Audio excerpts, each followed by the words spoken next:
press the bell icon on the YouTube app to never miss a video from Newslaundry. Welcome to Newslaundry Chhota Hafta. For the full episode, subscribe because it is behind the paywall and only subscribers get access to uncut, complete content. Newslaundry Hafta is our weekly wrap of all that made the news, all that didn't, and all that should have and all that shouldn't have. We agree, we disagree, we critique, and occasionally we beat each other up. But it's all good fun. Subscribe. This is a Newslaundry podcast and you're listening to NL Hafta. अंग्रेज अपना लगान और news laundry अपना हफ्ता कभी नहीं छोड़ते. We are back with yet another episode of Hafta. Thank you all so much who have been subscribing over the last week. I would like to put out a thank you to two subscribers, Akash and Ramesh Kedlaya. We've been having several hiccups on our technology as far as subscriptions are concerned. Some of your payments don't go through. Sometimes the payment goes through, but the subscription doesn't get activated automatically. And because we are having problems with our technology right now and we don't have a full-time in-house tech team, we've had some subscribers who've been helping us out. And thank you so much, Akash and Ramesh. Really appreciate this. And many of you who wrote offering to help, many of you are tech professionals. Appreciate it. We'll reach out and hopefully we can make Newslaundry truly a collaborative enterprise where our subscribers help us out, not just with finance, but also in helping us with technology. So thank you again. And the second thing I want to say is, I realize many of you listen to this podcast not through the website, but through iTunes and other platforms.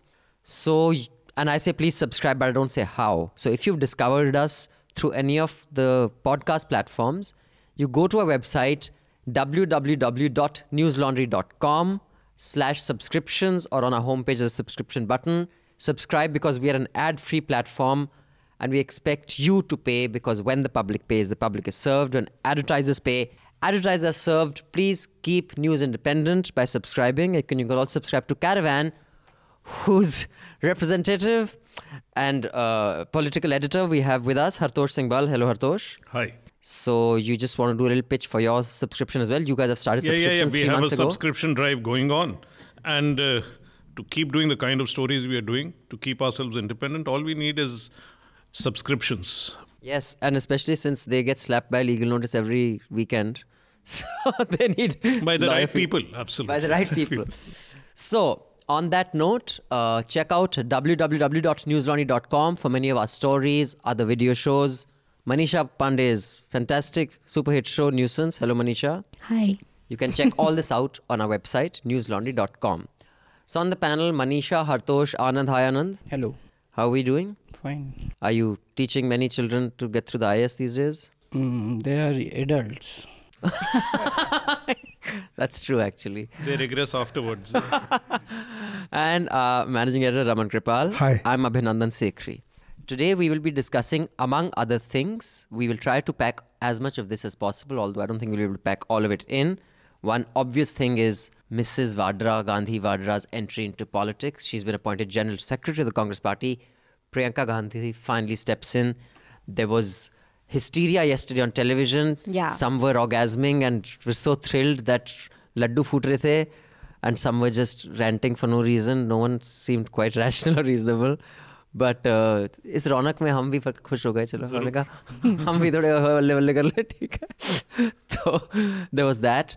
Then former minister and Me Too accused MJ Akbar prominently features in pamphlets and posters of Pravasi Bharatiya Divas. Does that mean the whole Me Too thing is over, behind us? Chalo, back to business as usual. It was pointed out the next few posters didn't have his. Achha, I don't know why in the first place they had it, but I think someone did take note of the criticism. Okay, so that has had some impact. Then India is home to one of the world's largest pseudo-scientific platform publishing fake news. This is a piece that has been carried on Newslaundry. I'd like to know. It was actually a report that came out. Was we did a reported little in short Express. on it. So, yeah. It was an Express report. And then the mega rally. Didi had this mega rally in Bengal where it appears she seems more excited about being Prime Minister than Stalin wants to make Rahul. And he's also backtracked. So where is the Mahagathbandhan going? Narendra Modi makes one of the most tiring speeches I have seen. He's just getting boring. I remember I used to find his speeches interesting in the beginning. I think the audacity of him saying that they are obsessed with Modi and all they talk about is Modi, says the man who, as PM, has only spoken about Nehru. Not even as when an opposition attacks the leader, it's You can understand why. So I thought that, I was wondering if anyone got the irony of that in the BJP. I'm not sure. So we'll talk about that and the pushback. Amit Shah finally gets to Bengal. The Supreme Court says it is justified, the state government's concerns. So they don't allow the Rath Yatra, but he does address a rally. The cyber expert claims EVM hacking. I'm curious to know what the panel's view on that is, how credible or incredible that is. And the National Security Advisor, Ajit Doval's son, files a defamation case against The Wire magazine. And The Caravan. The Caravan. Against The Wire, Caravan. don't Sorry. bring the Wire I'm so into sorry. this. I mean, Against- they have their own fair share of cases. Okay, so this one they are not involved in. This is against your Caravan magazine and Jairam Ramesh. So you can shed some more light on that. On the story and maybe the... Yeah, so I think Notice. that should, and if anything else strikes anybody, I mean, there are many other headlines, but I think these are the main prominent ones. So can we start with your story? What is, and sorry, I just want to discuss N. Ram's story, that Newslaundry carried a piece by who? Mihir Shah. By He's Mihir not a Shah. journalist. He's not a more journalist, of but a... he's a defense analyst. Yeah. So, I mean, it's his perspective. So yeah, so he said that there are 5 major holes in that story. I'd like Yeah. to know what Hartosh also thinks of the N. Ram story. But first, let's get to the Caravan story that you've been sued for. What's the story and why have you been sued? Not suit, criminal defamation. Criminal, oh my God. Yes, Okay. not civil defamation. I think maybe since the funds may have enough money, they don't need money from us. But criminal defamation is what we've been told that the case is about. I mean, since it's in court, I cannot comment on the Sure. many of the things. But I mean, the facts are rather straightforward that Ajit Doval has authored a report on black money where he's called for scrutiny of tax havens. Cayman Islands is a particularly notorious tax haven. His son operates a hedge fund out of that tax haven. His son is a UK citizen. Considering that National Security Advisor has been calling for scrutiny of transactions of Kashmiri separatists and all, we have suggested that transactions should be transparent for everybody, including the National Security Advisor's son. Then we have also found that the business of the 2 sons are inextricably linked. Now, the second son is going to be standing for elections for the BJP. He's close to the powers that be. He runs the Vivekanand Foundation. He's Ram Madhav's buddy. He's often advising the country on security matters. So this is the whole chain. So what are the 4 major facts in the story? That there's a Cayman Island tax fund. The father has a problem with tax havens. Third is this fund was opened shortly after demonetization. Just 13 that's the days date. after the- Yeah. And the 4th is that the 2 sons have businesses which cannot be separated. And that the second son, who is with the Vivekanand Foundation, Shaurya Doval, his investors go back to Saudi, the Saudi royal family. That's all declared right. So I think all these are facts on record. That is what we put But out. what in does the public. notice say? That criminal, any... That the headlines, D companies, is, as far as I know, Yeah. that is the major thrust. Then the implications that Jairam Ramesh has drawn from the story. And that, I think, is a question you should address to Jairam Ramesh or the So Congress. they don't like the headline, D company. D companies. Everyone knows yeah, what so D companies in the sense, means. look, it's a story about companies run by 2 brothers called Doval. Yeah. Yeah, So it's that is D companies. You know, I mean, just a few days ago, Nirmala Sitharaman and Rahul Gandhi were going on about AA in Parliament. Correct. Well, everybody knew it was Anil Ambani, but you confused that it was Alcoholics Anonymous. I mean, so any business with D and we refer to companies obvious is... headline. Yeah, I mean, it is an obvious headline at that stage, so I Right. don't know what is defamatory about It's a that. clever headline. Now let's quickly move on to the Mahagathbandhan. After that, we'll come to Priyanka Gandhi's entry into politics and what that means. Is Mamata Banerjee as big a political force as she is kind of posturing to be in India? Manisha, what do you think? You can also give the context of this Mahagathbandhan rally, which was a huge rally, by the way. It was a huge rally turnout was and you had all enormous. the leaders. But is she really positioning herself as... I think that's what news media portrays it as such. I don't know. But I don't Derek think... O'Brien keeps on about... I don't know if she's portraying herself as the prime ministerial candidate or whatever. There are No, but several in in present situation, I mean, if you see the post-election scenario is going to decide who is going to be the prime minister. So in Kolkata, in Bengal, she has a sizable number of seats, and in case she is going to win around say 25 to 30 seats, so she will stand a chance. To be So, PM with just to those be, many seats? it depends. I mean, what kind of scenario which is going to come after. You mean like a Gujral Gowda type of anybody? situation? Anybody can. Even Mayawati stands a chance. Yeah, but Mayawati will probably get a lot more seats, right? No, but she's contesting just 38 seats. 36 or 38? 38. 38, okay. But they're not contesting in Punjab and Madhya Pradesh? They are, but they hardly get any... Well, that's not going to make that much of a difference. But obviously, that's the whole point of alliance politics in the situation we are in, that potentially all these people have serious chances of being Prime Minister. She has a charismatic personality, and why shouldn't she have that ambition? I mean, we perfectly accept that mad ambition in somebody like a Modi and say that is okay. So why should every politician who has a strong following not have such an ambition? And the idea of a larger Mahagathbandhan, whether it sticks or not, the fact is that this election will hinge largely on state-by-state elections, with Modi trying to make it about himself or about a single person in the Congress. It's unlikely to pan out that way. Though the Congress, strangely enough, wants to make it go that way. I mean, the Priyanka thing we'll discuss separately. But the Mahagathbandhan may not happen, may not be a reality. But in terms of post-election formations, a Mahagathbandhan is a reality that we have to deal with, whatever its contours now, basically. Okay. Anand Vardhan, you want to come in on that? Yes. And also, since you're in Punjab, from Bihar. No. I just got I confused. don't want to be from Punjab. Well, neither do we want him in Punjab. Let us be clear here. We have our standards and tastes. And the we are Punjabi very much versus against the right and Hindutva, very clearly so. So those of you who are familiar with the Bengali versus Punjabi bashing on Awful and Awesome, we have a new Punjabi versus Bihari one here. We need to get... We have no problems with Bihari. My problem is specific. Let me be very clear. So about the JDU and BJP, dividing seats, and then 4 going to LJP, I think. They've given 4 to Paswan, right? 4 or 6? 4 seats. I think 6. That was because BJP and JDU wanted equal numbers, and 40 seats were there. So it was a beneficiary of that division. That it had to. They wanted to give 5, but they ended up giving 6. Okay. So this whole Mahagathbandhan excitement that's happening, I want to know, and then Raman sir, why don't you come to you first, then I'll go to Bihar. This whole narrative that has been pitched, that Khichdi Sarkar, which Rahul Shiv Shankar or maybe Arnab, clones of each other, they were doing, Khichdi, they don't also kind of tell the audience that even NDA is actually a Gathbandhan only, it's not a single party. So how does this narrative get mainstreamed and kind of solidified in public perception that NDA is actually this one entity, whereas UPA is this Khichdi Sarkar? Now coming to some other scientific or unscientific claims regarding the EVM context, a gentleman by the name of, who remembers his name? Said Shuja. Yeah. If that is his name. If who knows about that also. Even he said that he is known by many names. He said that. I'm most intrigued by this journalist association though. Like, who are the members? Why are they? Who are these guys So who thought there was it's something called the sensible to Journalist associate? Association of England or Britain or Indian London or Journalist whatever. Indian Journalist Association Of in Europe. where? Of where? Of Europe, Of basically. Europe. Of all of Europe. Achha. Yeah. So they hosted this guy called Sajid Shuja, who claimed that he can hack into an EVM. I don't know what he he demonstrated. says that 2014 general elections were rigged because there was some transmission being emitted from those machines and the Modi government tapped into it through some military grade, I don't know, something. Or the other way around. They use transmissions to tamper the machines. Oh, that's so he made some claim which Yeah, but it doesn't matter. It's the It's same. as bizarre.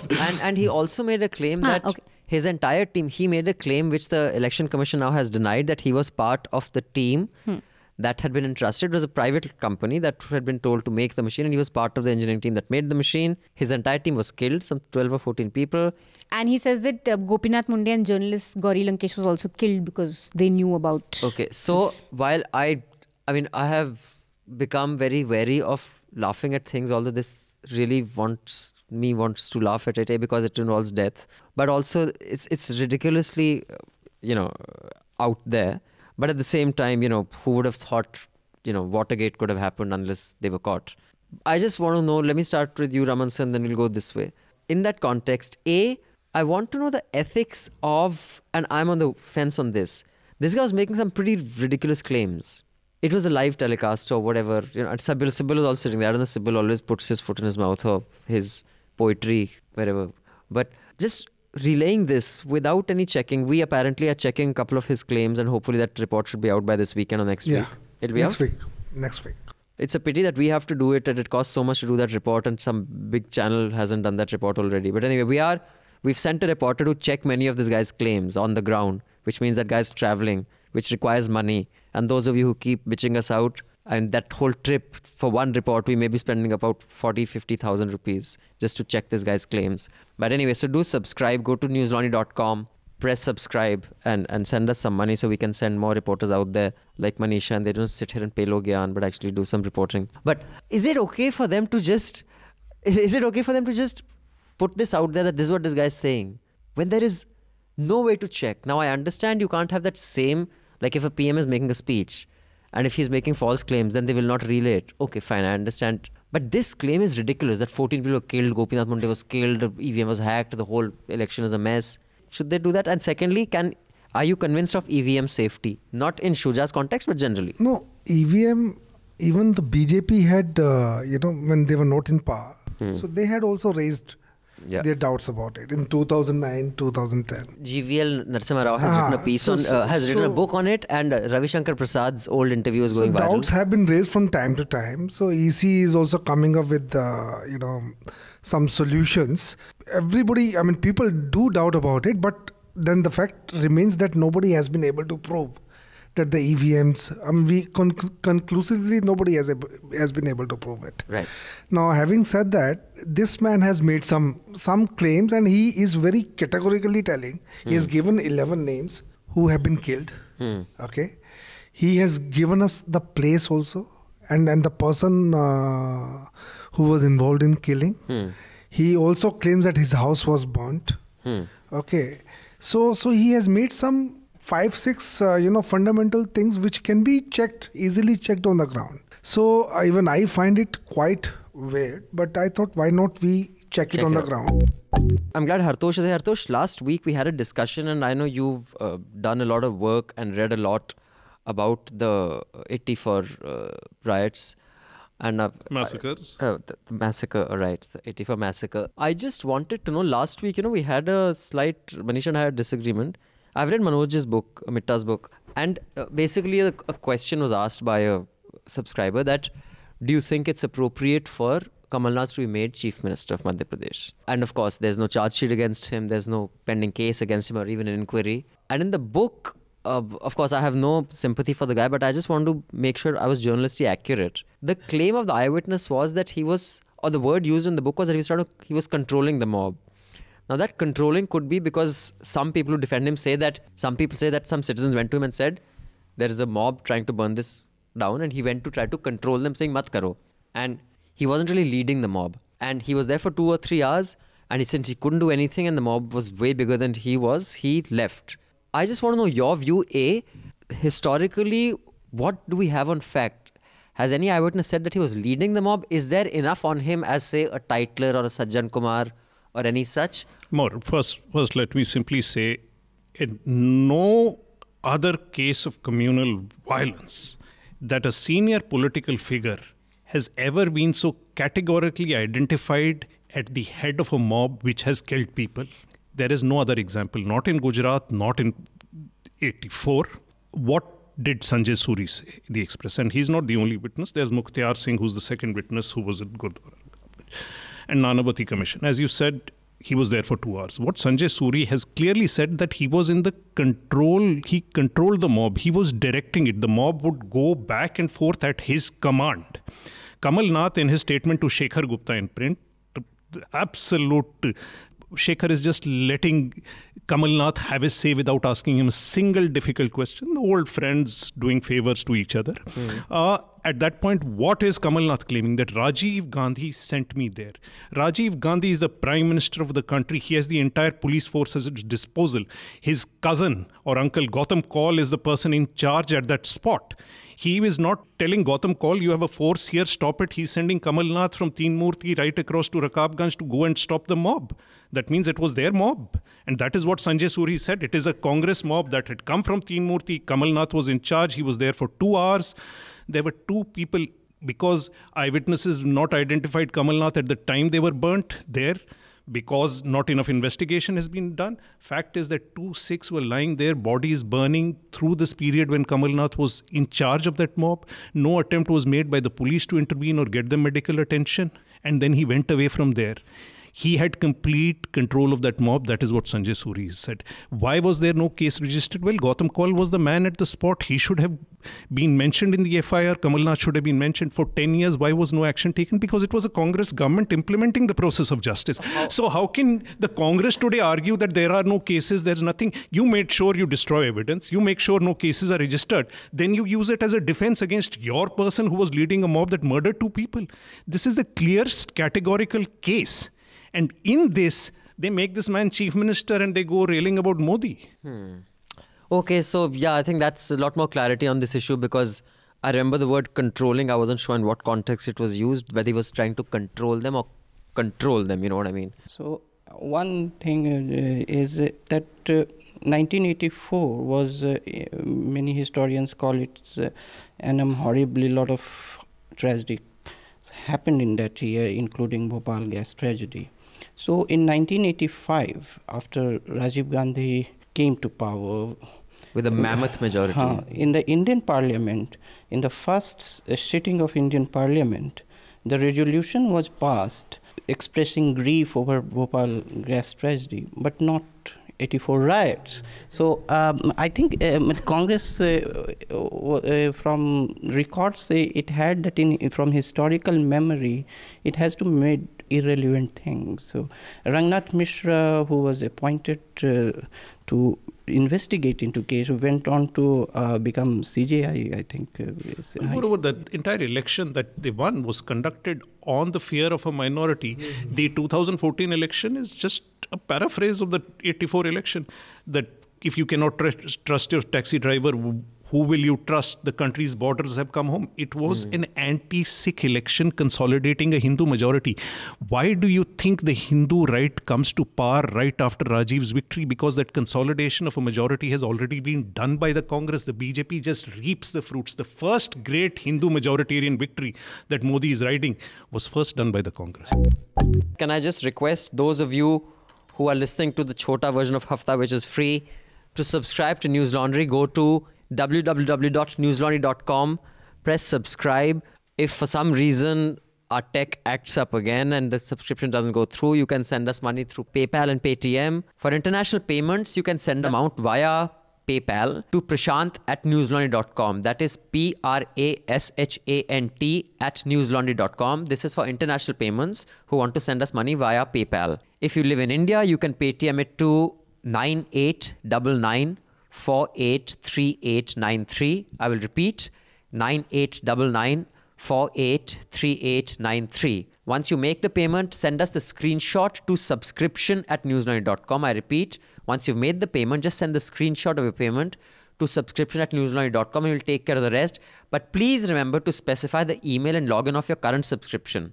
You know, because some of you send us a login with a new email ID for the extended subscription, and then we can't quite match the two. So whatever your active subscription is, please specify that email or login, and then we will do the rest from the back end. So if you want to pay through PayPal and Paytm, please do, because we expect money from our listeners so that we can do journalism which represents all views. We do not represent an advertiser or a political party's view. Sun liya Afrika, mufat khoron. Not to brag or anything, but Newslaundry Hafta features in the top 50 in the world on SoundCloud in the news and politics category for podcasts. So do subscribe and see what you're missing, because when the public pays, the public is served. When advertisers pay, advertisers are served. Subscribe, help keep news independent and free. All Newslaundry podcasts are available on iTunes and Stitcher and any other podcast platform.